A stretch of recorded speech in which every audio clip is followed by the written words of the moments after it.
Hi dear friend, welcome back to my another video. Today in this video I'm going to show you how to reduce the size of any PDF file.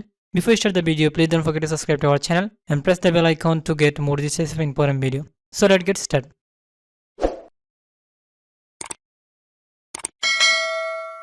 First of all, let me show you the PDF file I want to compress. If I right click on it and go to the properties, you can see that the file size is about 9.37 megabyte. So now let me show you how we can reduce this PDF size without losing quality. First of all, open your Chrome browser and type here PDF reduce I love PDF, then search it. Then go to this website. I'll provide this link in the description. Here click on select PDF file and choose your file.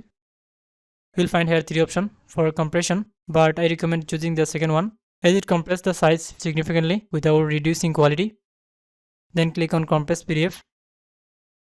Now click on download compressed PDF. Once the download is complete, let me check the file size. If I go to the properties, you can see that the PDF file size is now only about 1.77 megabytes. This means it has been reduced from 9 megabyte to 1.77 megabyte. Also, if you check the file, you will see that the quality is still good. So friend, if you think this video is helpful for you, please don't forget to subscribe to our channel and also hit the like button of this video. Thanks for watching this video.